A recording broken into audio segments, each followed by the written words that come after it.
Good morning. This is Robert Goodman here on Positive Strokes, Staying Clean. And I'm so happy that you're here and a part of my recovery. And today, I want to talk about the stigma of addiction. I want to talk about just how crippling it is in the United States. I want to talk about how we hide the facade of addiction, how it destroyed famous people, Whitney Houston. There's so many people. People don't understand how people can climb the ladder and have all the success and have the wealth and the prestige of people loving their craft destroy their lives by addiction. Because we don't look at broken people. See, right now, the United States spend over $442 billion in trying to deal with this situation. But it seems like the program of recovery that the United States has is short term. But addiction is a long-term disease and it needs attention all the time. Do you know that diabetes, cancer, and heart disease can bind? Doesn't match the amount of people that die in addiction.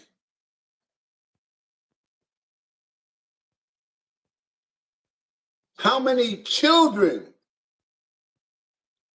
die of addiction?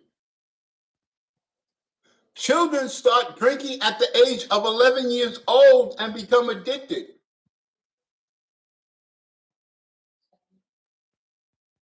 Why is these things all happening?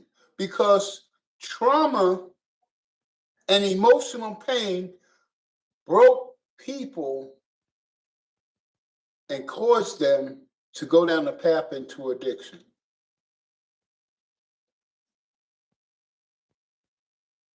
People were suffering behind a trauma that happened in their life.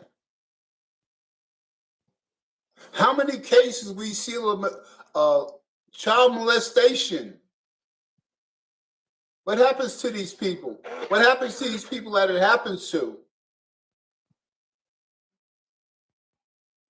When this is brought to the attention of people in the family, a lot of times they don't even believe that it happened. They believe it's a make-up story, and that person suffers alone. Or they're told that they initiated the situation.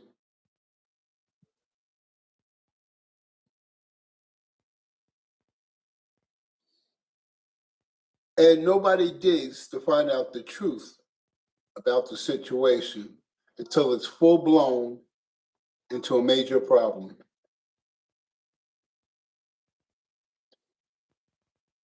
People see people hanging there on Skid Row saying they're addicts and they chose to be here. But they don't know that that hurt person may have mental and emotional issues that were never addressed.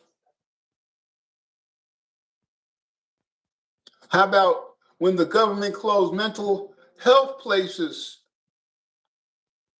and put these people on the street years ago? Where do you think what happened? What do you think happened? They try to self-medicate themselves to try to live a life normal in their own eyes. We kicked them to the side like they didn't mean nothing because it cost us something.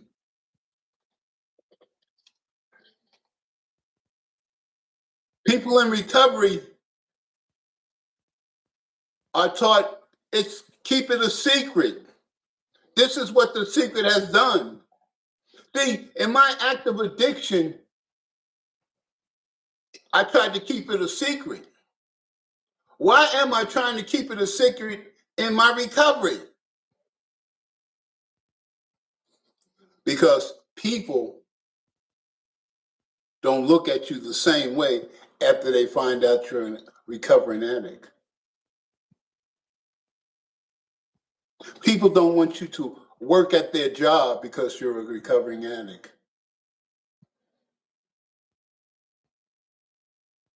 People don't want to really associate with you. They shove their nose at you because they feel they're better than you because you have a medical problem called addiction. Some people don't believe that it's a medical problem, but science says that the brain changes. A person that has a normal brain, their brain looks one way. A person that has addictive behavior, their brain looks different. But people will not accept the truth. They want to accept what they want to believe. And that's sad. So it costs us $442 billion to deal with substance abuse in this United States. They say we need to block Mexico and check because all the drugs is coming in here. Drugs been in here because it's a lucrative business. And people are making money on all sides of the nature of that situation. People are keeping it a secret that they're getting money so the drugs can come in. Because they want money. They want to live good. They want power. And with that, they feel they have prestige at the expense of others.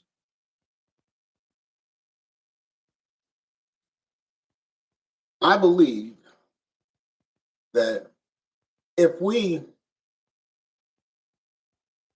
come up front and be proud that we're a recovering addict,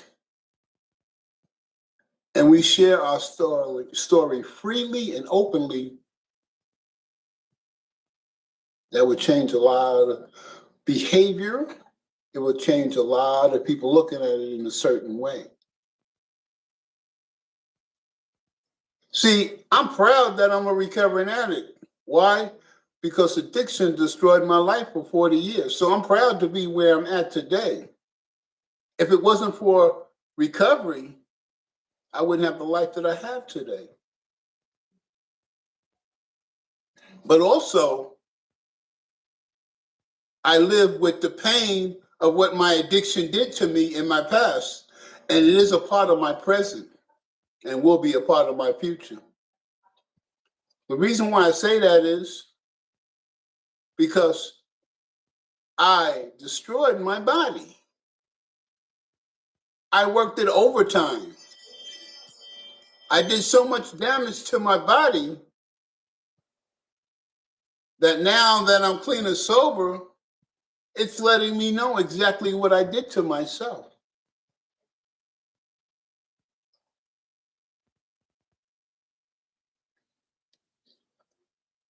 My addiction caused me to lose people that I love.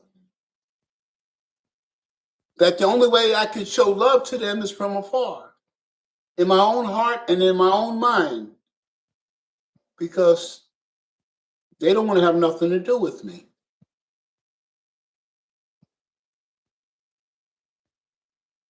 Where people have friends and families that socialize with them and have good times, my addiction took that away from me because I don't have that. I have my recovery. I have a beautiful wife, and that's it.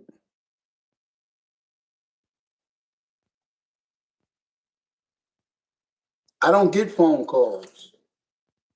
I don't get called to go on trips. I don't get called to be a part of. But I understand that because my addiction, the things that I did in my addiction, caused me to have this issues with my life. But that doesn't mean that I'm going to go out and use. I understand I did it to myself, an act of addiction. And I choose not to damage myself anymore. So I be grateful for the things that I have. I'm grateful for the things that I've accomplished. I'm grateful for the person that Robert is, even though I don't get no blessings from nobody else about the change that I've made. But it's okay. Now, I don't say these things for sympathy. I'm stating these as facts, as information, because when you go into recovery, you learn to own up to the mistakes that you made in your addiction. And you have to live in the now. And the now says that just because you're clean and sober doesn't mean that people are going to accept you for who you are today.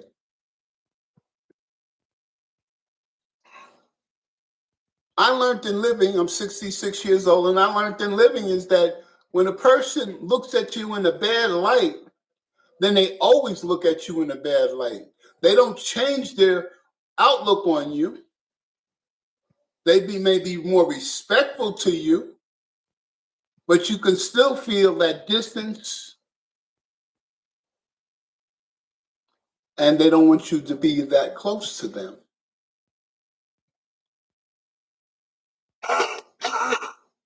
When you've been homeless, you see rejection a mile away. When you've been homeless, you see how people look down at you or smirk at you or try to express to you in their own way that they're better than you, that you're the scum of the earth still. It doesn't matter that you're in addiction. It doesn't matter that you came out of addiction into recovery. It doesn't matter.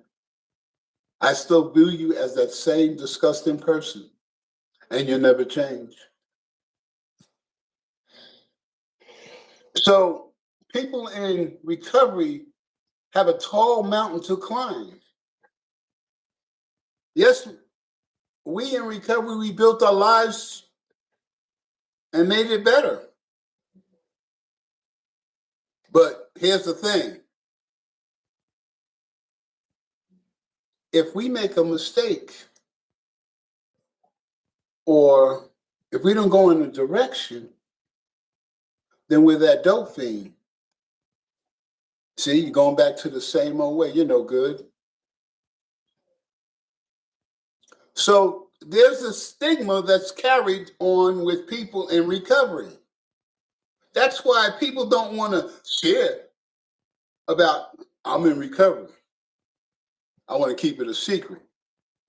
If they found out at work, I'd probably lose my job.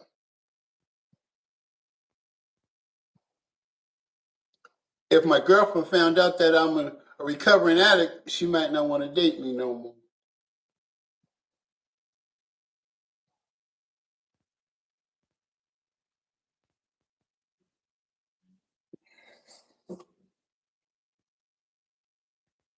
What can we do to change the stigma of addiction? I believe in my heart that all of us that are recovering stand up and shout it from the rooftops that we're recovering addicts, that we share our story widely, openly. Don't hide it. Stand tall. Be proud. Make it a movement. Because the more people that come and stand up for a recovery against addiction will give the strength for those that are suffering to come forward.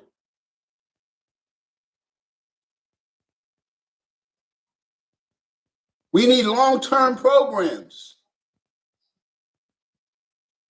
that covers every type of situation walking our life. When a person comes into recovery, they're addicted. They don't have nothing. They don't have a whole bunch of skills. A lot of people are broken emotionally, mentally, and physically.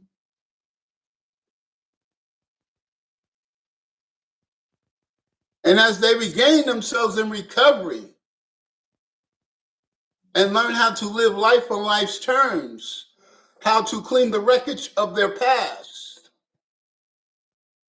had to build a new way of life, because you can't associate with the people you used to get high with anymore because you're an addict. And if you hang with them, it's like that. If you go to the barbershop more all the time, you'll end up getting a haircut, even if you don't want one. You're going to pick up. So you can't associate with these people. So you have to have a new group of people that you enjoy, that you care about, that you live your life with.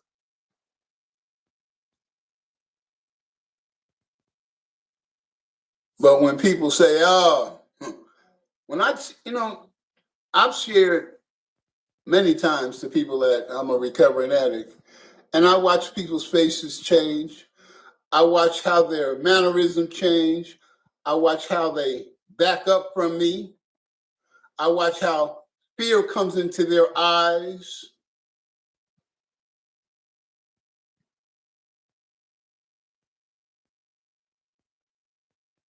Stigma. If we're spending $442 billion a year on substance abuse, doesn't it make sense for us to find a new way that may work?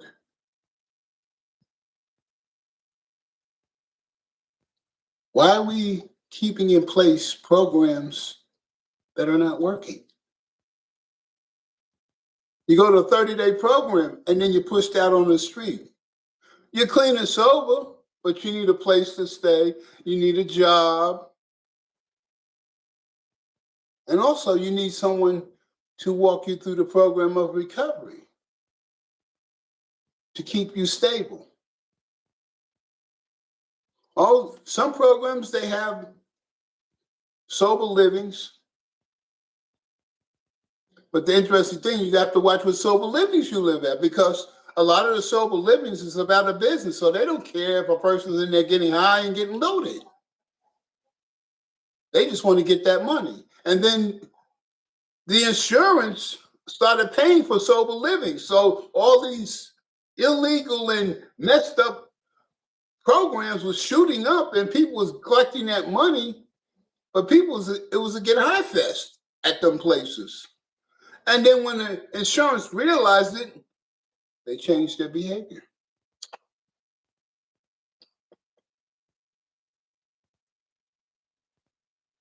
I believe that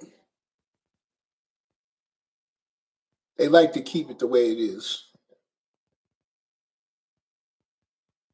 Because here's the thing. If you're an addict, you get caught, you go to jail, there goes the jail system. They make money on the system, makes money on the jail. You being locked up. You go through the court system. You're on probation, you're on parole. Then you have to deal with a probation officer or a parole officer. They do their job. It's like a domino effect. They set it up where you go from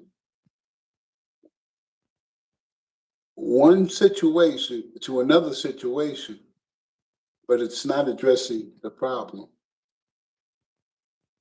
What is the problem?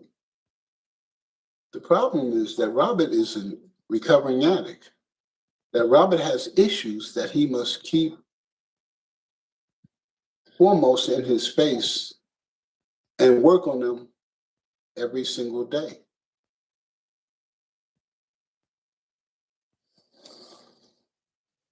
Since I have years, do you think that I'm so great and happy? No, not all the time. No.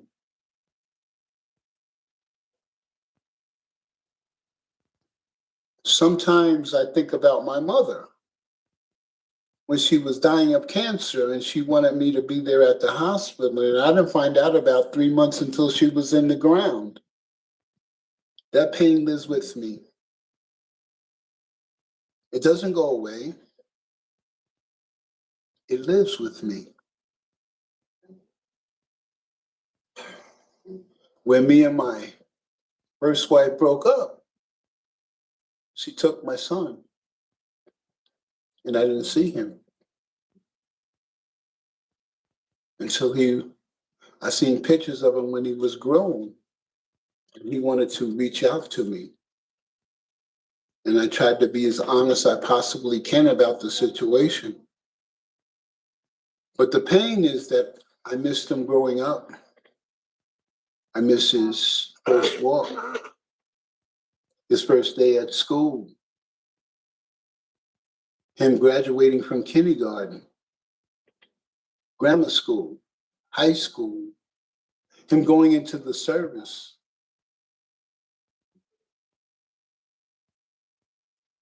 He's a part of me, but he's a stranger. And I live with that pain every single day.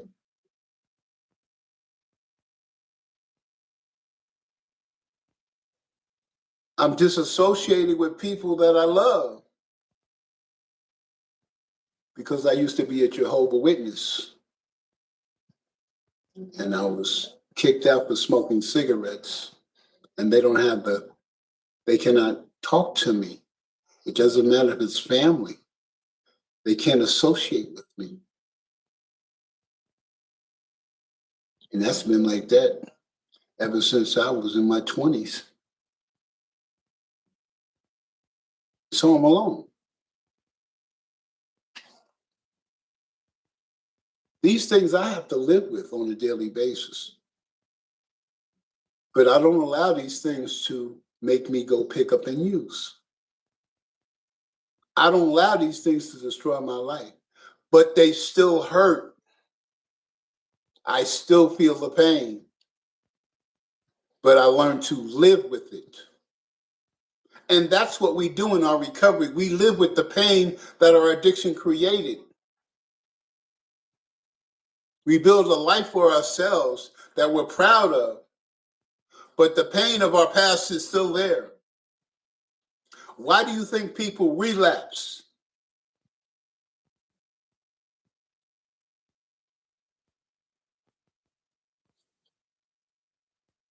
Because of pain, emotional and mental pain. Recovery taught me how to live with my pain. It's not going to go away, but it still hurts. But I will not pick up and use over it.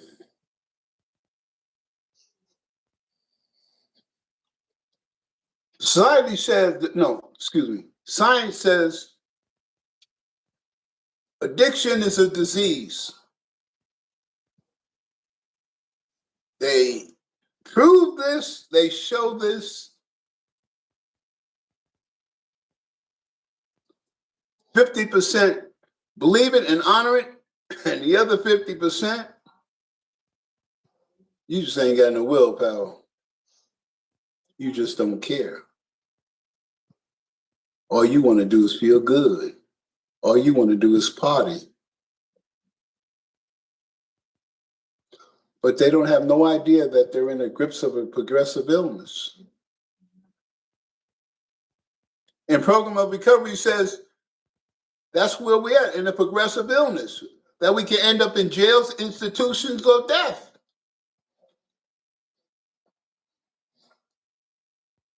80% of the inmates in prison suffer from substance abuse disorders. 80%. But that keeps the prisons going. That keeps the money flowing. But it's not solving the problem. So us as individuals in recovery, it's up to us to lead the charge for recovery, to help those that are still suffering. It's up to us. And that's why you see people in the program of recovery sponsoring guys and women to get through their process of recovery and build a sound life for themselves. That's why there's so many private groups on Facebook.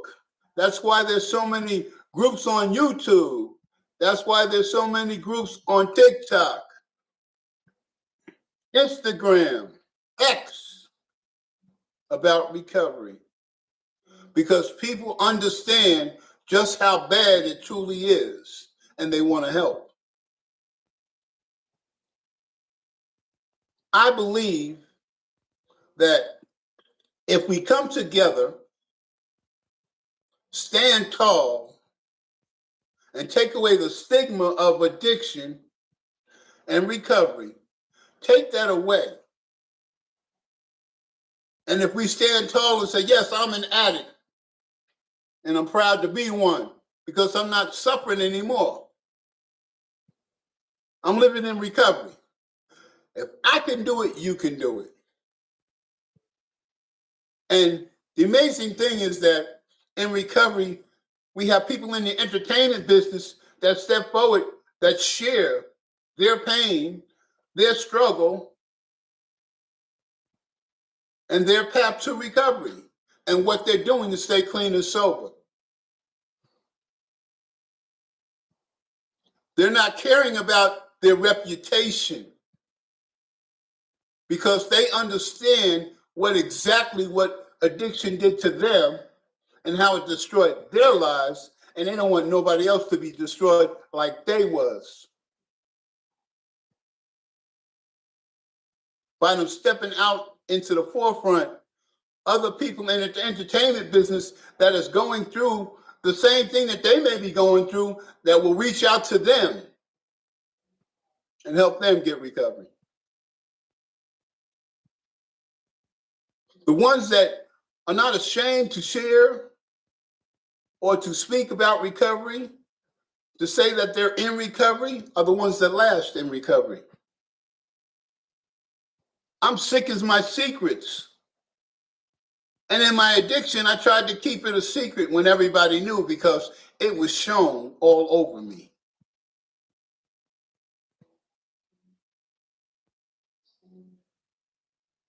But since I don't keep it a secret about my recovery, I feel good about myself. I feel proud about myself. I feel happy about myself. But the interesting thing is that a lot of people don't believe in what I do about sharing it. They feel that I should keep it private because my lifestyle or who I was makes them look bad because they associate with me. Maybe that's why I don't have a lot of friends and associates that are socializers with me, because they don't want to be associated with me as a recovering addict. And there's nothing I can do about that. So in closing, I want to say this. Take a moment. Think about those that are still suffering an active addiction. Think about those children that are going through trauma that runs to a bottle of liquor or a joint or a pill to try to feel better because they're ashamed of their life or something traumatic happened to them. When a child starts to use drugs and the brain has not developed, their chances of not being an addict is very, very slim. They're destroying their mind, their brain, before it even developed.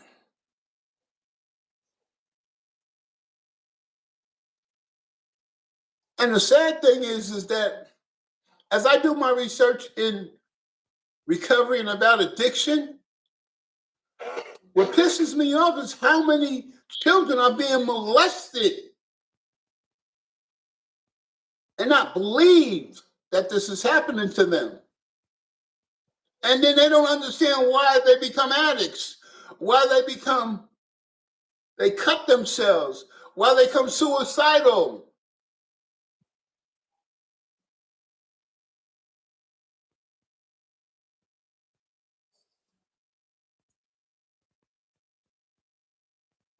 Recovery is a new way of life, far beyond any person's dreams that they can get. Their life will get better. You take care of yourself, you start to feel good about yourself. You're working, you're making your money, you're saving. You have a girlfriend, you have a wife, you have kids. Your life gets good. But there's always going to be people that's going to hold your past up in your face against you. There's always going to be people that's going to look down at you.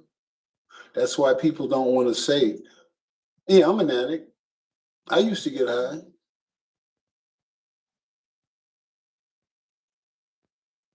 But they don't.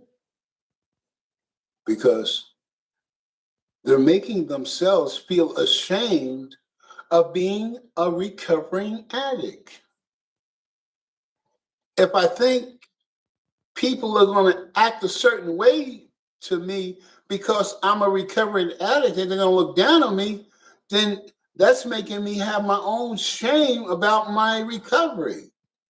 And if I'm ashamed about my recovery, then eventually I'm not going to want the recovery no more. I'd rather pick up and get the attention that everybody gets.